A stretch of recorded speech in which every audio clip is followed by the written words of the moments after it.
तो बच्चे स्वागत है हमारे चैनल पढ़ाई के पैटर्न 960 में। और कैसे हो? अच्छे होंगे, स्वस्थ होंगे और मस्त होंगे। तो राम राम जी। आज हम पढ़ाने जा रहे हैं कक्षा 6 के इतिहास का अध्याय 6। इसका नाम है नए प्रश्न और नए विचार। तो इसमें हम बुद्ध की कहानी पढ़ेंगे, महात्मा बुद्ध के बारे में पढ़ेंगे। कैसे क्या परिवर्तन हुआ था, महात्मा बुद्ध ने कैसे क्या उनके जीवन में उन्होंने क्या दुख कष्ट देखे थे दूसरों के प्रति। तो उन्होंने अपना गृहस्थ जीवन छोड़ा था और सन्यासी जीवन धारण किया था, इसके बारे में पढ़ेंगे। और हम शुरू से पढ़ते चले आ रहे हैं कि हड़प्पा सभ्यता, उससे भी आगे पढ़ा था, और वैदिक सभ्यता। तो कैसे तेज़ी से परिवर्तन होता आ रहा है, कैसे चेंजिंग होती आ रही है, उसके बारे में डिस्कस करेंगे कि हड़प्पा सभ्यता में क्या क्या था, फिर नगरीय सभ्यता से कैसे ग्रामीण सभ्यता बनी थी, और ग्रामीण सभ्यता से फिर कैसे फिर नगरों की ओर बदलाव हो रहा था द्वारा से, जैसे महाजनपद काल में गणराज्य में फिर कैसे परिवर्तित है वो तेज़ी से होता आ रहा है। इसके बारे में बच्चों हम पढ़ेंगे। तो हो जाइए तैयार, हम पढ़ाते हैं आज महात्मा बुद्ध के जीवन के बारे में। और तो बच्चों पढ़ते हैं हम कि बुद्ध की कहानी। बौद्ध धर्म के जो संस्थापक थे वो सिद्धार्थ थे, यानी महात्मा बुद्ध थे, गौतम थे। उनके बचपन का क्या नाम था? सिद्धार्थ था। यानी बौद्ध धर्म के संस्थापक कौन थे? सिद्धार्थ थे। तो क्वेश्चन ये भी बनता है, जिन्हें गौतम बुद्ध के नाम से जाना जाता है, उनका जन्म लगभग 2500 वर्ष पूर्व हुआ था। कब हुआ था? 2500 वर्ष पूर्व हुआ था। यह वह समय था जब लोगों के जीवन में तेजी से क्या हो रहा था? चेंजिंग आ रही थी, परिवर्तन हो रहा था। जैसा कि तुमने अध्याय 5 में पढ़ा है, महाजनपदों के कुछ राजा इस समय बहुत शक्तिशाली हो गए थे। यानी महाजनपदों के जो महाजनपद हुआ था तो राजा थोड़े धीरे धीरे शक्तिशाली होते जा रहे थे। और इस समय तो महाजनपद काल के जो राजा थे बहुत ही शक्तिशाली हो गए थे। हजारों सालों के बाद फिर से नगर उभर रहे थे, यानी जो कि हड़प्पा काल में जो नगरीय सभ्यता थी, तो उसके बाद में जो वैदिक सभ्यता आई थी तो वो एक ग्रामीण सभ्यता हो गई थी। कैसे कैसे नगरों का विनाश हो गया था, तो अब दोबारा से फिर नगर उभर रहे थे। गाँवों के जीवन में भी बदलाव आ रहा था। बहुत से विचारक इन परिवर्तनों को समझने का प्रयास कर रहे थे कि परिवर्तन कैसे हो रहे हैं, क्यों हो रहे हैं। वे जीवन के सच्चे अर्थ को भी जानना चाह रहे थे। बुद्ध क्षत्रिय थे। बुद्ध कौन थे? क्षत्रिय थे, तथा शाक्य नामक एक छोटे से गढ़ से संबंधित थे। यानी बुद्ध किससे संबंधित थे? बुद्ध शाक्य गणराज्य से संबंधित थे। ठीक है। युवावस्था में ही ज्ञान की खोज में उन्होंने घर के सुखों को छोड़ दिया था। यानी गौतम बुद्ध ने छोटी सी अवस्था में ही अपने ये युवावस्था में ही ज्ञान की खोज के चक्कर में, यानी ज्ञान की खोज के लिए उन्होंने जो अपने घर गृहस्थी को छोड़ दिया था, घर के जो सुख होते उनको छोड़ दिया था, सबको त्याग दिया था। अनेक वर्षों तक वे भ्रमण करते रहे तथा अन्य विचारकों से मिलकर चर्चा भी करी। अंततः ज्ञान प्राप्ति के लिए उन्होंने स्वयं ही रास्ता ढूंढने का प्रयास किया था, निश्चित किया था। यानी पहले तो कई विचारकों से मिले, उनसे चर्चा की, अंततः ज्ञान प्राप्ति के लिए उन्होंने स्वयं ही रास्ता ढूंढने का प्रयास निश्चय किया। इसके लिए उन्होंने बोध गया, एक जगह है बिहार में, वहाँ पर एक पीपल के नीचे कई दिनों तक तपस्या की थी। बच्चों क्वेश्चन बनता है कि ज्ञान की प्राप्ति महात्मा बुद्ध को कहाँ पर हुई थी? तो बोध गया में हुई थी, जो वर्तमान बिहार में है। किस वृक्ष के नीचे हुई थी? पेड़ के नीचे। ठीक है। अंततः ज्ञान प्राप्त हुआ। उसके बाद ज्ञान प्राप्त हुआ, इसके बाद में क्या हुआ था? इसके बाद सारनाथ गए थे। कहाँ पर? सारनाथ, जहाँ यूपी में, जहाँ उन्होंने पहली बार उपदेश दिया था। यानी महात्मा बुद्ध ने पहली बार उपदेश कहाँ दिया था? सारनाथ में दिया था। ठीक है। कुशीनारा में मृत्यु से पहले महात्मा बुद्ध की मृत्यु कहाँ पर हुई थी? बच्चों कुशीनारा में। क्वेश्चन सारे क्वेश्चन बनते हैं कि पहली बार उपदेश महात्मा बुद्ध ने कहाँ दिया? सारनाथ में। और उनकी मृत्यु कुशीनारा में हुई थी। और इससे पहले उन्होंने पैदल ही एक स्थान से दूसरे स्थान की यात्रा की और लोगों को शिक्षा देने की टाइम व्यतीत किया था। ठीक है। तो बच्चों देखिए, ये सारनाथ का स्तूप है, इसके बारे में बताती हूँ। ये सारनाथ का स्तूप है। ठीक है। इस इमारत को स्तूप के नाम से जाना जाता है। ठीक है। किसको? इसको। तो यहीं पर बुद्ध ने अपना पहला उपदेश दिया था। सर्वप्रथम महात्मा बुद्ध ने कहाँ पर अपना उपदेश दिया था? गौतम बुद्ध ने सारनाथ में। ये ठीक है, यहाँ पर। तो इसी घटना की स्मृति में यहाँ स्तूप का निर्माण किया गया। ठीक है। बुद्ध ने शिक्षा दी कि जीवन कष्ट और दुखों से भरा हुआ है। यानी बुद्ध ने पैदल इधर से उधर घूमते हुए भ्रमण करते हुए यही शिक्षा दी थी कि पूरा जीवन है वो कष्ट से और दुखों से क्या है बच्चों, भरा हुआ है। महात्मा बुद्ध ने कहा था कि जीवन दुखों से कष्ट से भरा हुआ है हमारी, और ऐसा हमारी इच्छा और लालसाओं के कारण होता है। इनका मतलब दुख और कष्टों का रीजन क्या है, कारण क्या है कि हमारी इच्छा लालसा की कभी पूर्ति नहीं हो पाती है। कभी भी लालसा और इच्छा आदमी की मतलब आदमी संतुष्ट नहीं हो पाता है। कभी कभी हम जो चाहते हैं वो प्राप्त होने के बाद भी और संतुष्ट नहीं होते। उनकी आवश्यकताएं, उनकी नीड है, उनकी जो इच्छा लालसा बढ़ती चली जाती हैं एवं अधिक और वस्तु को पाने के बाद भी इच्छा करने लगते हैं। बुद्ध ने इस लिप्सा को क्या कहा था, एक शब्द, जो इच्छाएं पूरी नहीं होती हैं, इस लिप्सा को बुद्ध ने एक शब्द, एक वर्ड यूज किया है, तिजा या तृष्णा कहा है। बुद्ध ने शिक्षा दी, आत्म संयम बना अपना कर हम ऐसी लालसाओं से मुक्ति पा सकते हैं।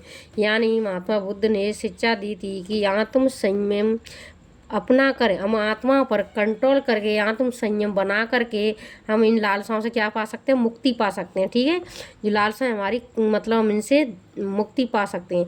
उन्होंने लोगों को दयालु होने तथा मनुष्यों के साथ साथ जानवरों के जीवन का भी आदर करने की शिक्षा दी है। यानी गौतम बुद्ध ने लोगों को दयालु होने तथा मनुष्यों के साथ साथ जानवरों का भी, या नहीं दयालु होने के साथ साथ जो इंसान हैं उनके साथ साथ जो आदर भाव सम्मान कर रहे हैं उनके साथ साथ में जानवरों का भी आदर करना चाहिए। यह शिक्षा किसने दी थी, गौतम बुद्ध ने।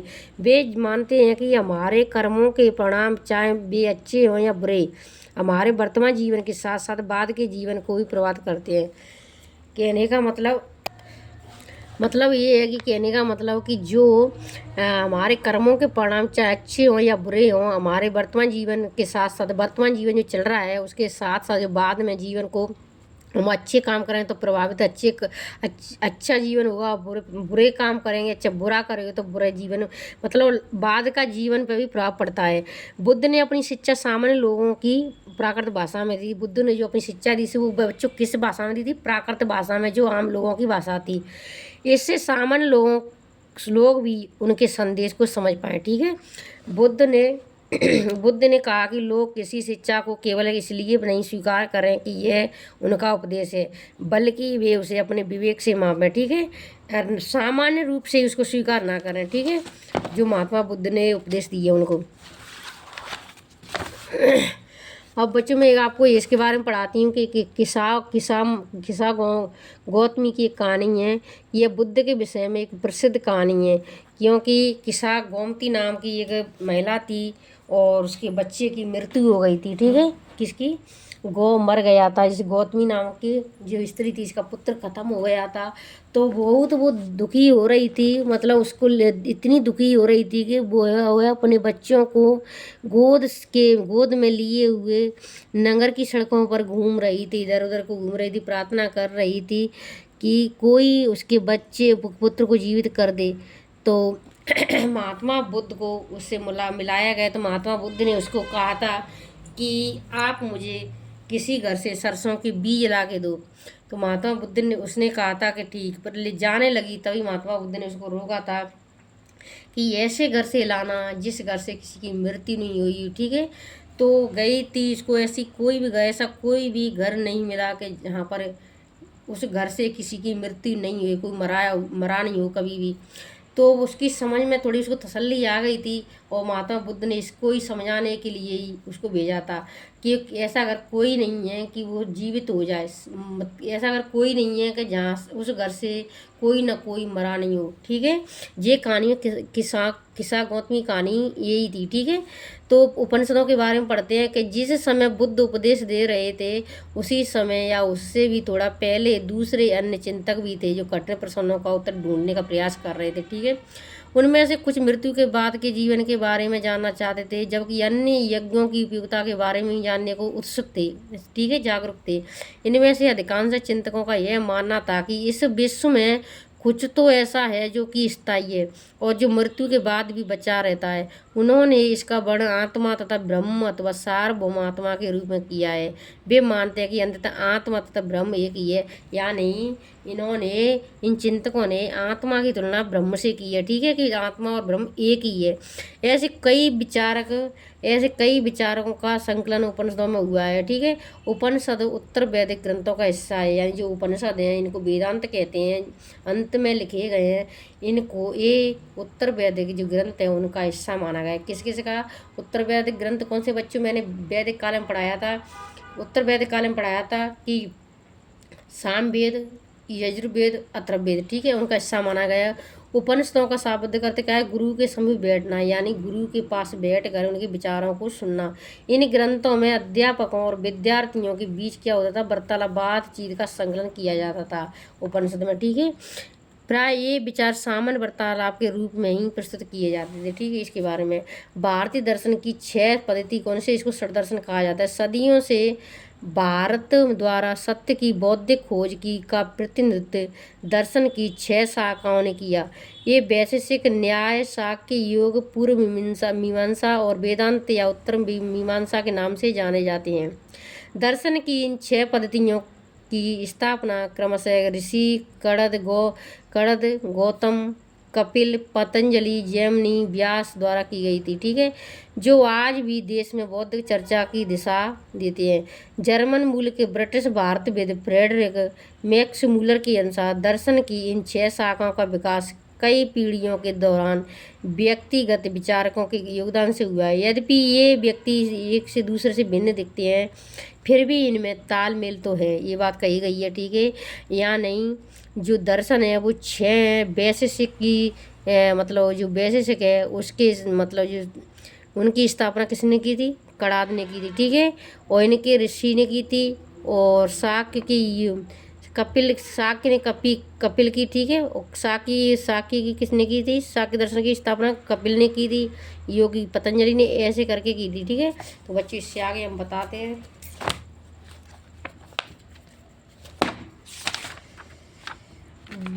जो एक और बुद्धमान भिखारी के बारे में पढ़ेंगे कि यह वार्तालाप छांदोग्य उपनिषद से नामक प्रसिद्ध उपनिषद की एक कहानी पर आधारित है। यानी जो बुद्धमान भिखारी का ये प्रसिद्ध एक उपनिषद किस पर है? छांदोग्य उपनिषद नामक प्रसिद्ध उपनिषद की एक कहानी पर आधारित है।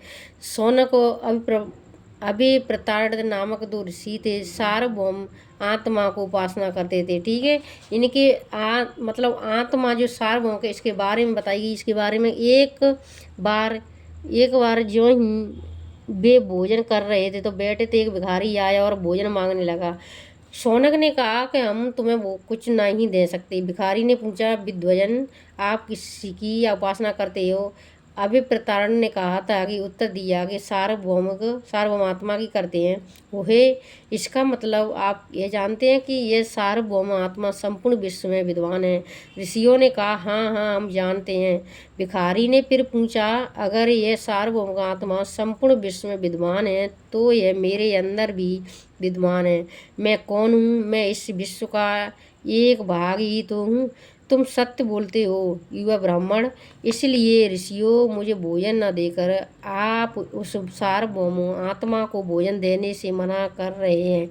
भिखारी की बात की सच्चाई जानकर ऋषियों ने उसे भोजन दे दिया, ठीक है। यानी इसमें जो बुद्धमान भिखारी की जो वार्तालाप छांदोग्य उपनिषद में हुआ है, ये मेन पॉइंट मतलब जो सार्वभौम का आत्मा जो ब्रह्म से इसकी तुलना की गई, एक ही माना गया, इसके बारे में कहा गया है, समझाया गया, ठीक है।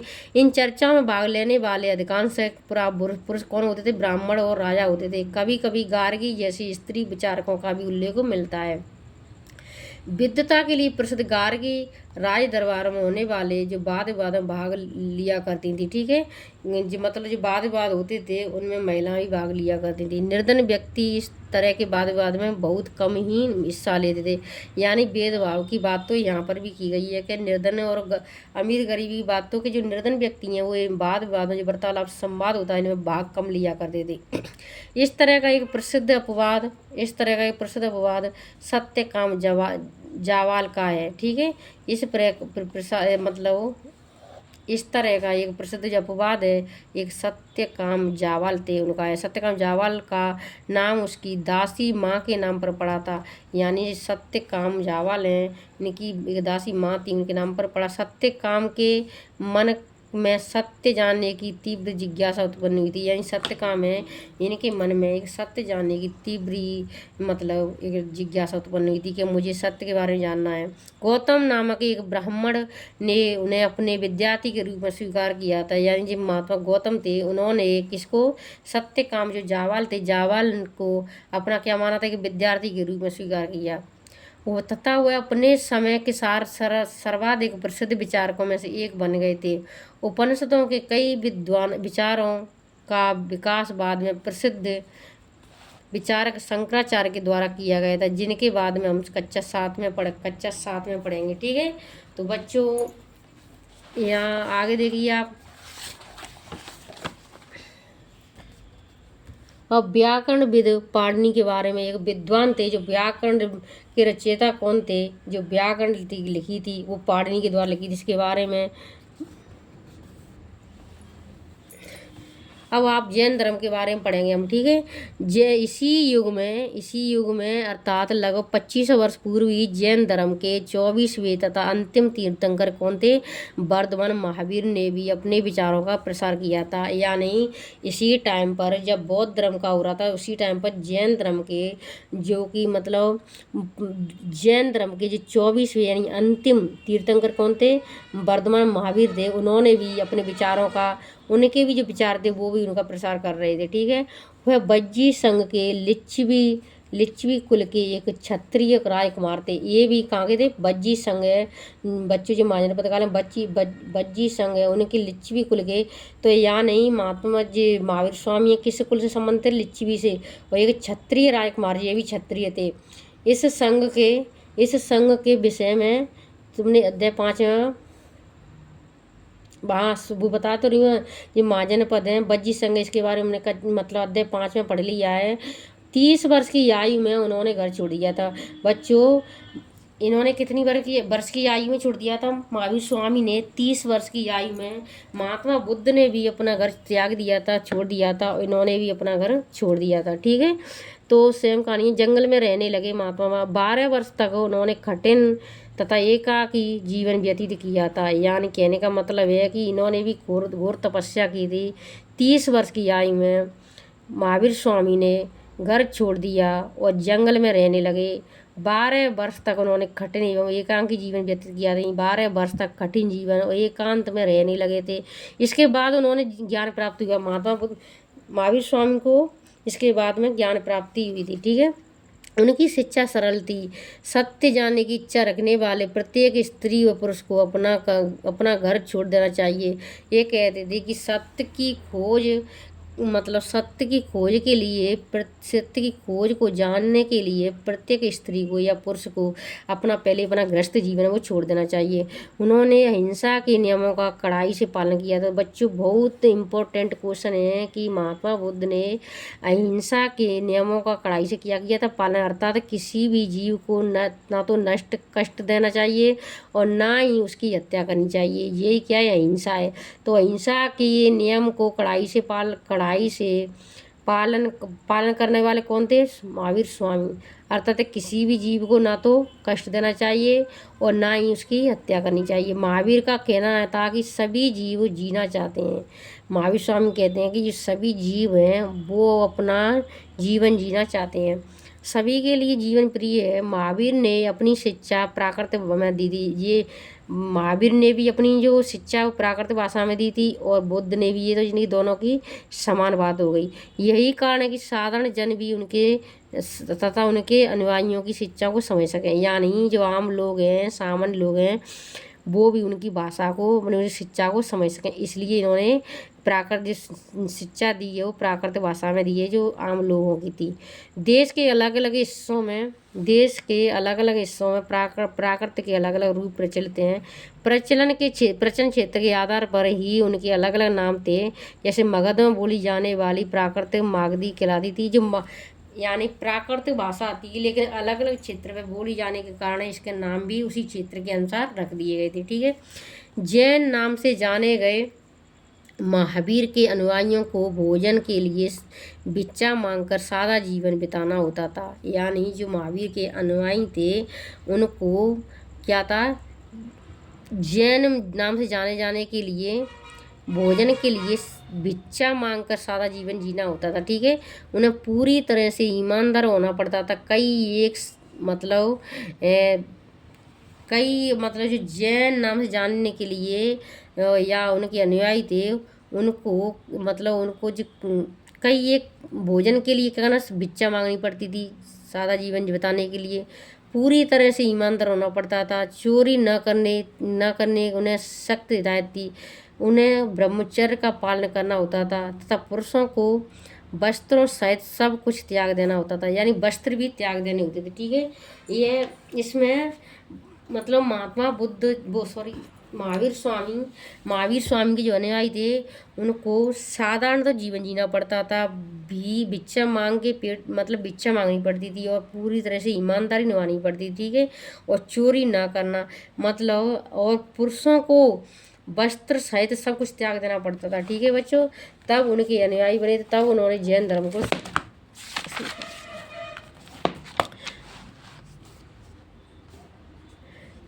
जैन शब्द जिन शब्द से निकला है। यानी जो जैन शब्द किससे निकला है बच्चों, जिन से निकला है, जिसका अर्थ क्या होता है, विजेता होता है। जिन का अर्थ क्या होता है, विजेता। महावीर के लिए जिन शब्द का प्रयोग किया हुआ था इसके बारे में हम पढ़ेंगे। ठीक है, अधिकांश व्यक्तियों के लिए ऐसे कड़े नियमों का पालन करना बहुत कठिन था। ठीक है, कि बिना वस्त्र के रहना, वस्त्र त्याग देना, साधारण जीवन जीना, भिक्षा मांगना, किसी को कष्ट ना पहुंचाना, हर एक का ईमानदारी निभाना। ठीक है, तो कठिन तो होगा ही। फिर भी हजारों व्यक्तियों ने इस नई जीवन शैली को जानने और सीखने के लिए अपने घरों को छोड़ दिया था। ठीक है, घरों को छोड़ दिया। कई अपने घरों पर ही रह रहे थे और बिक्कू बिक्कणी बने लोगों को भोजन प्रदान कर उनकी सहायता करते थे। ठीक है, जे अपने घरों पर ही रह रहे, कई ऐसा था कि जो कई अपने घरों पर ही रह रहे और जो बिच्छू बिच्छड़ी होते ना उनके बने लोगों को क्या था, भोजन प्रदान कर उनकी सहायता करते थे।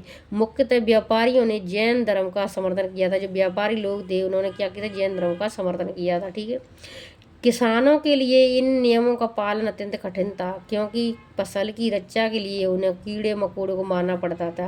ठीक है, इसमें क्या है कि किसी जीव को नष्ट नहीं करना है, जीव को मारना नहीं है। मतलब जैन धर्म में यही अहिंसा है।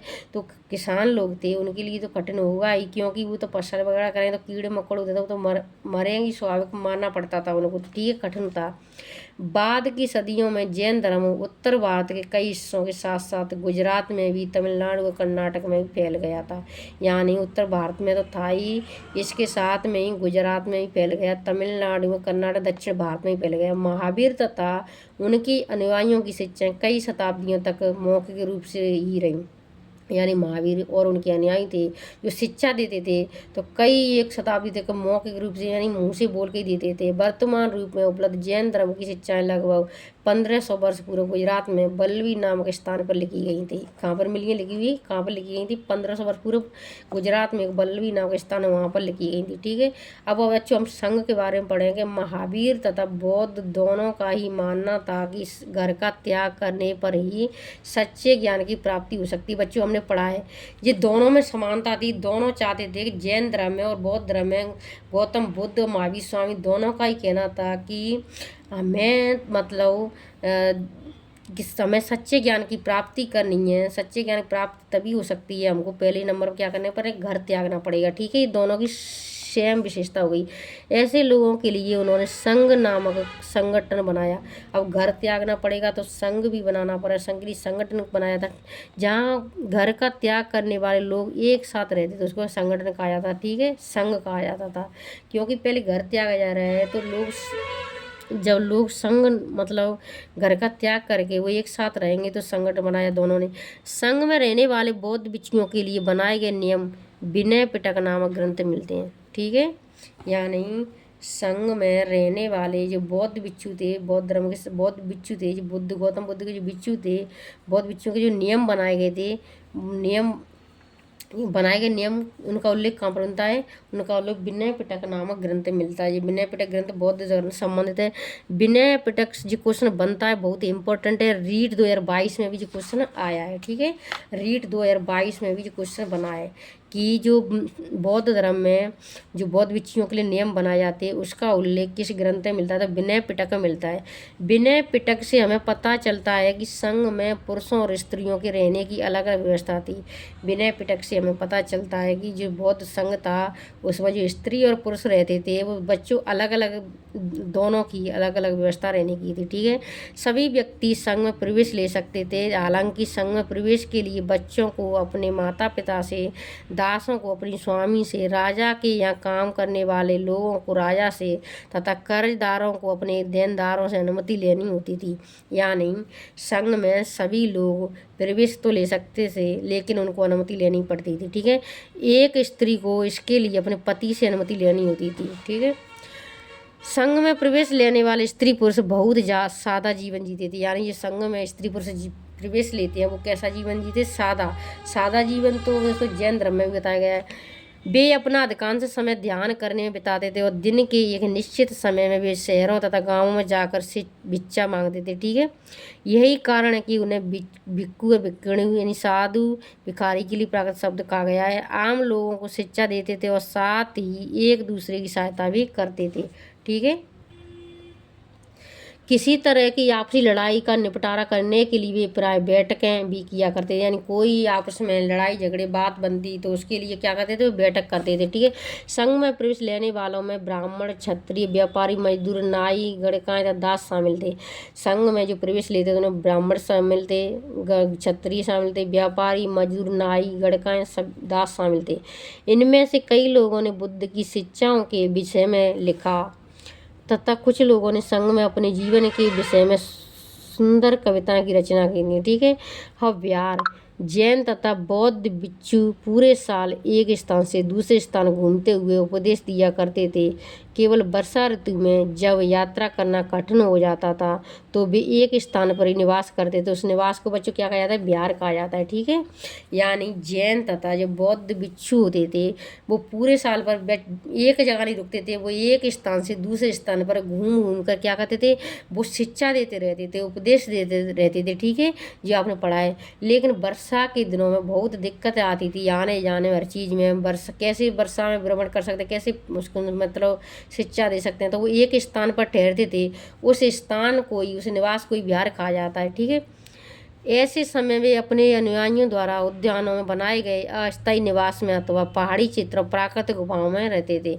जैसे जैसे समय बीतता गया भिक्खु भिक्षुणियों ने स्वयं तथा उनके समर्थकों ने अधिक स्थायी शरण स्थलों की आवश्यकता का अनुभव किया। तब कई शरण स्थल बनाए गए जिन्हें क्या कहा जाता है? विहार कहा जाता है, ठीक है।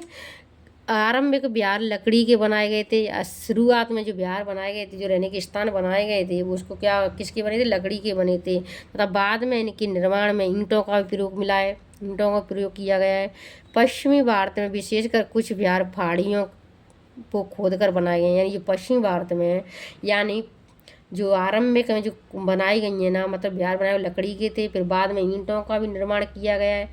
और पश्चिम उत्तर में कई एक जो विहार मिलेंगे वो पहाड़ियों को खोद कर बनाई गई, ठीक है बच्चों। इतना तो समझ में आ ही गया हो। तो बच्चों देखो मैं बहुत ही इंपॉर्टेंट बताने जा रही हूँ कि जो पहाड़ी को काट कर बनाई गई गुफा, ये काल्य विद्वान महाराष्ट्र में, वर्तमान में महाराष्ट्र में स्थित ये गुफा है। या नहीं, जो पहाड़ी को काट कर जो बनाई जाती है ये गुफा, वो कहाँ पर? एक कार्ले स्थान है, कहाँ पर? वर्तमान महाराष्ट्र में। तो वहाँ पर भी यानी कार्ले की गुफा कहाँ पर है? महाराष्ट्र में। इसकी क्या विशेषता है? ये पहाड़ी को काट कर बनाई गई है। भिक्खु भिक्षुणी इन शरण स्थलों पर रहकर ध्यान किया करते थे, ठीक है। तो बच्चों आगे हम पढ़ाते हैं। देखो ये ऐसी बिहार आपको मैं दिखाता हूँ, ये गुफाओं को काट कर, पहाड़ियों को काट कर बनाई जा रही थी, ठीक है।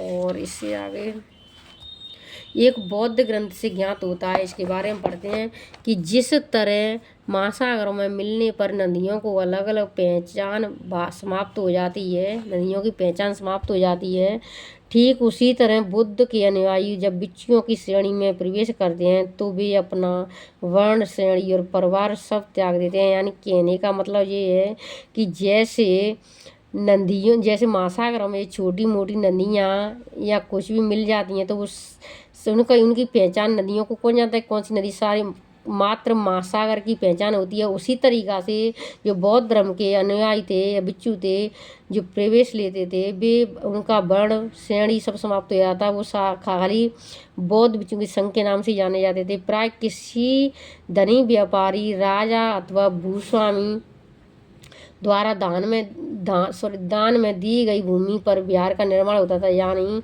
किसी के द्वारा जैसे धनी व्यापारी हो या राजा हो या भूस्वामी हो भूमि का स्वामी हो जो उसके द्वारा जो दान में दी जाती भूमि उसी पर किसका उनके लिए निवास के लिए विहार का निर्माण किया जाता था। स्थानीय व्यक्ति भिक्षु भिक्षुणियों के लिए भोजन जो स्थानीय लोग होते थे वहाँ पर जो रुकते थे जो ऐसे बिहार बनाई जाती थी वहाँ पर जो स्थान पर जो लोग रहते थे भिक्षु भिक्षुणियों के लिए भोजन वस्त्र और दवाई लेकर आते थे उनकी सेवा करते थे जिसके बदले ये भिक्षु भिक्षुणी लोगों को क्या देते थे शिक्षा देते थे। ठीक है। आगे आने वाली शताब्दियों में बौद्ध धर्म उपमहाद्वीप के विभिन्न हिस्सों के साथ साथ बाहरी क्षेत्रों में फैल गया था।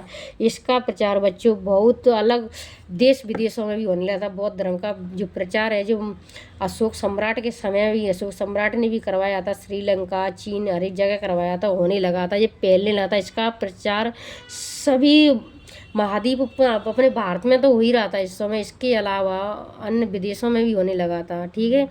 तो इसके बारे में आगे पढ़ेंगे लेकिन आश्रम व्यवस्था देख लो आप। जैन तथा बौद्ध धर्म जिस समय के लोकप्रिय हो रहे थे लगभग उसी समय ब्राह्मणों ने आश्रम व्यवस्था का विकास किया था। यानी जैसे 2500 ईसा पूर्व जैन तथा बौद्ध धर्म लोकप्रिय हो रहे थे तभी क्या किया था ब्राह्मणों ने एक आश्रम व्यवस्था का विकास किया। यह आश्रम शब्द का तात्पर्य लोगों द्वारा रहने तथा ध्यान करने के प्रयोग में आने वाले स्थान से नहीं है बल्कि इसका तात्पर्य जीवन के एक चरण से है जीवन के एक चरण से। ठीक है। जैसे ब्रह्मचर्य ये एक मतलब उनके चरण है जैसे ब्रह्मचर्य और गृहस्थ आश्रम है वानप्रस्थ जैसे इनसे देखिए देखना ब्रह्मचर्य गृहस्थ वानप्रस्थ संन्यास नामक 4 आश्रमों की व्यवस्था की। ये आश्रम कितने थे 4 ब्रह्मचर्य आश्रम गृहस्थ आश्रम वानप्रस्थ आश्रम संन्यास। ठीक है। ब्रह्मचर्य के अंतर्गत ब्राह्मण क्षत्रिय तथा वैश्य से यह अपेक्षा थी कि इस चरण के दौरान वे सादा जीवन बिताकर वेदों का अध्ययन करें। यानी ब्रह्मचर्य से ये थी वैश्यों के लिए तो ये लागू ही नहीं था। ठीक है।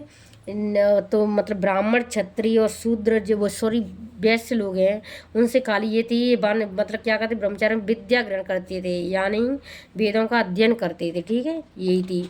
और गृहस्थ आश्रम में के अंतर्गत विवाह कर दिया जाता था और एक गृहस्थ के रूप में रहना पड़ता था। वानप्रस्थ के अंतर्गत जंगल में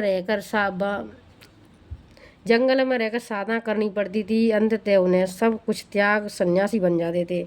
आश्रम व्यवस्था ने लोगों को अपने जीवन का कुछ हिस्सा ध्यान में लगाने पर बल दिया था। प्राय स्त्रियों को वेद पढ़ने की अनुमति नहीं थी। बच्चों देखो कितना भेदभाव था कि स्त्रियों को यहाँ पर भी वेद पढ़ने की अनुमति नहीं थी। ठीक है। और उन्हें अपने पतियों द्वारा पालन किए जाने वाले आश्रमों का ही अनुसरण करना पड़ता था। ठीक है। तो बच्चों देख ली स्त्रियों की हालत देख ली आपने।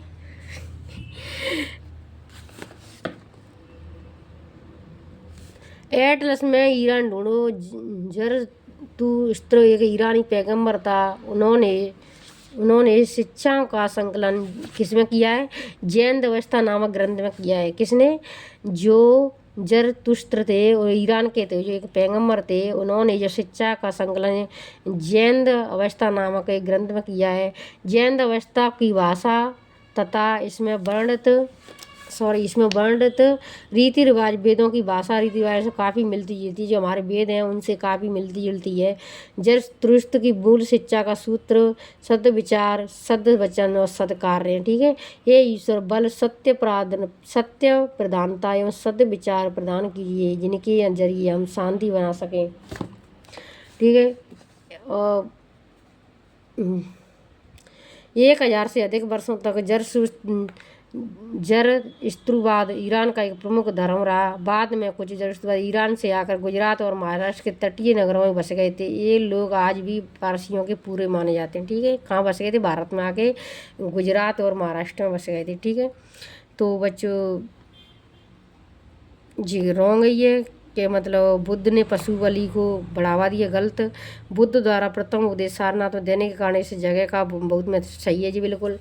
और उपयोगी ये प्राकृत भाषा आता है, ब्रह्म उपनिषद, जैन, अहिंसा, विसंग, ठीक है ये शब्द हैं। तो आगे देखिए ये उपनिषदों के विचारक जैन महावीर तथा बुद्ध लगभग 2500 वर्ष पूर्व, जैन ग्रंथों का लेखन 1500 वर्ष पूर्व हुआ। तो बच्चों आज हमने पढ़ाया है कच्चा चेक इतिहास का 6 अध्याय, नए नए प्रश्न और नए विचार पढ़े हमने। जो महात्मा बुद्ध और जैन धर्म के बारे में बताया गया है, तो अपने जीवन से संबंधित है कि जीवन में क्या कष्ट क्या दुख हैं, और उन्होंने शिक्षा अच्छी अच्छी शिक्षा का प्रसार किया। तो बच्चे आज हमने पढ़ा है। बच्चों नेक्स्ट टाइम पढ़ेंगे अध्याय 7, इसमें अशोक सम्राट अशोक के बारे में पढ़ेंगे। तो बस थैंक यू बच्चों।